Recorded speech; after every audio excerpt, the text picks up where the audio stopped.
Welcome viewers to my channel passion for English literature. Viewers, এখন আমি David Herbert লরেন্সের Sons and Lovers উপন্যাস থেকে একটি শর্ট কোশ্চেন নিয়ে আলোচনা করতে যাচ্ছি। ভিউয়ার্স, প্রশ্নটি হচ্ছে, what impression of Baxter Dawes have you found from your reading of Sons and Lovers? এই সানস অ্যান্ড লাভার্স উপন্যাসটি পড়ার পর ব্যাক্সটার ডাইস সম্পর্কে তোমার কী ধারণা তৈরি হয়? তো ভিউয়ার্স, প্রশ্নটি খুবই ইম্পর্টেন্ট এবং প্রায় পরীক্ষায় আসে। ভিউয়ার্স, যারা আমার চ্যানেলে এখনও সাবস্ক্রাইব বা ফলো করেনি তাদেরকে সাবস্ক্রাইব বা ফলো করার জন্য অনুরোধ করতেছি, এবং যারা অলরেডি সাবস্ক্রাইব বা ফলো করেছেন তাদেরকে ধন্যবাদ। Let's get started. তো ভিউয়ার্স, তাহলে আমরা প্রশ্নে দেখলাম যে সানস অ্যান্ড লাভার্স উপন্যাস পড়ার পর যে ব্যাক্সটার ডাইস সম্পর্কে আমাদের কী ধারণা তৈরি হয়।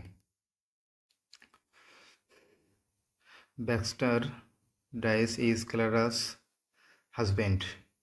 ব্যাক্সটার ডাইস হচ্ছে ক্লারার হাজব্যান্ড, স্বামী, who first enters the novel Sons and Lovers in chapter 8, যে হচ্ছে সানস অ্যান্ড লাভার্স উপন্যাসে 8ম অধ্যায়ে প্রথম প্রবেশ করে। He is the Smith of the factory at which Paul moral works. Paul moral যে কারখানায় কাজ করে সেই কারখানার একজন কারিগর হচ্ছে এই ব্যাক্সটার। তো ডাইস ইজ 32 ইয়ার্স ওল্ড। ডাইসের বয়স হচ্ছে 32 বছর বয়স। A big well set man, একটা বিশাল এবং সুপ্রতিষ্ঠিত মানুষ। স্ট্রাইকিং অ্যান্ড হ্যান্ডসাম, আকর্ষণীয় এবং সুদর্শন। There is a peculiar similarity between Baxter Dawes and his wife Clara. Baxter Dawes এবং তার স্ত্রী ক্লারার মধ্যে একটা অদ্ভুত সাদৃশ্য আছে। They have the same white skin with clear golden tints. তো তাদের ত্বক হচ্ছে একই এরকম সাদা এবং স্পষ্ট এবং গোল্ডেন আভা, গোল্ডেন অর্থাৎ গোল্ডেন টিন্স অর্থাৎ সোনালি আভা তাদের ত্বকের মধ্যে আছে। তো Dawes is different from Clara in a manner that his eyes are dark brown and shifty. তো ডাইস হচ্ছে ক্লারা থেকে ভিন্ন। ডাইস হচ্ছে ক্লারা থেকে এমনভাবে ভিন্ন যে তার চোখগুলো অর্থাৎ ডাইসের চোখগুলো গাঢ় বাদামি এবং চঞ্চল বা চতুর। উইথ এ ডিজলিউট লুক, এবং তার চেহারার মধ্যে একটা তার চেহারাটা কিছুটা ডিজলিউট অর্থাৎ চরিত্রহীন। হিজ আইস প্রোট্রিউড স্লাইটলি, তার চোখগুলো কিছুটা বাইরে বের হওয়া।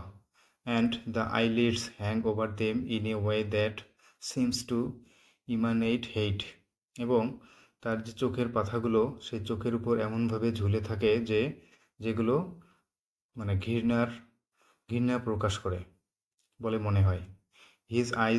হিজ মাউথ ইজ সেন্সুয়াল, তার মুখটা হচ্ছে কিছুটা ইন্দ্রিয় পরায়ণ বা কামুক। His manner is that of cowed defiance, তার আচরণটা হচ্ছে ভীত সন্ত্রস্ত বিদ্রোহীর, অর্থাৎ সে বিদ্রোহী করে বা বিরোধিতা করে কিন্তু সেটা ভীত সন্ত্রস্তভাবে। As if ready to attack anyone who disapproves of him, এবং অর্থাৎ তার যে আচরণটা হচ্ছে ভীত সন্ত্রস্ত বিদ্রোহীর মতো। মনে হয় যেন সে যে তাকে ডিসঅ্যাপ্রুভ করবে অর্থাৎ অমান্য করবে, অবাধ্য করবে, তাকে সে আক্রমণ করতে প্রস্তুত, এরকম তার আচরণ। From their first meeting he and Paul hate each other. তো এই ব্যাক্সটার ডাইস এবং পলের যে প্রথম সাক্ষাৎ হয় সেই সাক্ষাৎ থেকে তারা পরস্পরকে ঘৃণা করে। Yet at the same time, তবুও একই সাথে there is between them a strange feeling of intimacy, তবুও তাদের মধ্যে ঘনিষ্ঠতার একটা অদ্ভুত অনুভূতি আছে। বাই চ্যাপ্টার 14, 14 অধ্যায়ের মধ্যে the spirit of Dawes is broken, 14 অধ্যায়ের মধ্যে এই ডাইসের মনোবল ভেঙে যায়। He has no will either to live or to go on, তার বেঁচে থাকারও ইচ্ছা নাই এবং তার এগিয়ে যাওয়ারও আর ইচ্ছা নেই, অর্থাৎ উন্নতি করারও আর ইচ্ছা নেই। হি ইজ সালকিং, সে হচ্ছে বিষণ্ণ। And resents every beat of his heart, এবং তার হৃদয়ের যে প্রত্যেকটা স্পন্দনেই সে বিরক্ত হয়। It is in chapter 14 that Dawes finally and ironically learns from Paul that Clara has always loved him. তো 14 অধ্যায়ে তো ডাইস অবশেষে পলের কাছ থেকে জানতে পারে যে ক্লারা সর্বদাই তাকে ভালোবেসেছে। তো when Clara arrives to see him, যখন ক্লারা তাকে দেখতে আসে, Dawes seems to yield himself up to her. তো যখন ক্লারা এই ডাইসকে দেখতে আসে তখন ডাইস তার উপর নিজেকে সমর্পণ করে বলে মনে হয়, অর্থাৎ ক্লারার কাছে সমর্পণ করে বলে মনে হয়। He wants to be taken back on any terms. তো সে অর্থাৎ ডাইস যে কোনো শর্তে আপনার ফিরে যেতে চায় ক্লারার কাছে। This is Baxter who will fulfil Clara. তো এই ব্যাক্সটারেই হচ্ছে ক্লারাকে পরিপূর্ণ করবে। And she returns to him, এবং সে অর্থাৎ ক্লারা এই ব্যাক্সটারের কাছে ফিরে যায়। Viewers, thank you for watching the video. If you think that the video is helpful to you, you are requested to subscribe or follow the channel.